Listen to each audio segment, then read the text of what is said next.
Organic morning દોસ્તો, હું રામજી રબારી અમદાવાદ બારેજાથી આવ્યો છું અને અત્યારે હાલ બાલાસિનોરની અંદર બાલાસિનોરની બાજુમાં એક નાનું ગામ છે.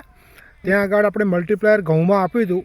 તો આપણે ખેડૂતના મોઢે સાંભળીએ કે એમને રિઝલ્ટ કેવું મળ્યું.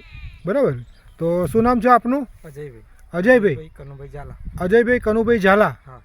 તમારું ગામ કયું? આ વિરાજીના મુવાડા અને બાલાસિનોરની બાજુમાં. બરાબર, આ ઘઉં તમારા છે. આ ઘઉંની અંદર તમે મલ્ટીપ્લાયર વાપર્યું હતું. બરાબર, કેટલું વાપર્યું હતું સાહેબ? 250 ગ્રામ જ ખાલી. હવે સાહેબ તમે જોઈ લો છો કે 250 ગ્રામનું રિઝલ્ટ મલ્ટીપ્લાયરનું 250 ગ્રામ નાખ્યું છે અમને, અને એમાં રિઝલ્ટ કેવું આવ્યું છે તમે જુઓ.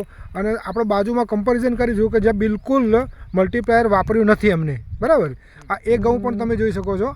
અને આ જે 250 ગ્રામ જ ખાલી વાપર્યું છે.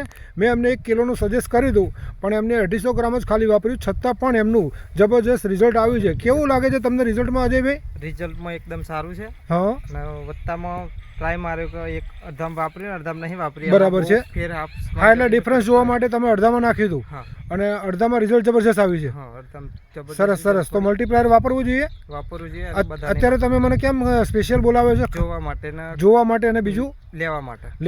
એટલે શેમાં વાપરવાનું છે હવે? બાજરીની અંદર. કારણ કે આ મલ્ટીપ્લાયર 250 ગ્રામ જ નાખવાથી એમને ઘઉંમાં આટલો બધો જબરજસ્ત રિઝલ્ટ મળ્યું. એટલે હવે એ બાજરી વાવવાના છે. તો બાજરીની અંદર નાખવા માટે મલ્ટીપ્લાયર મને સ્પેશિયલ એમને કોલ કરીને બોલાવ્યો હતો. Okay, thank you sir.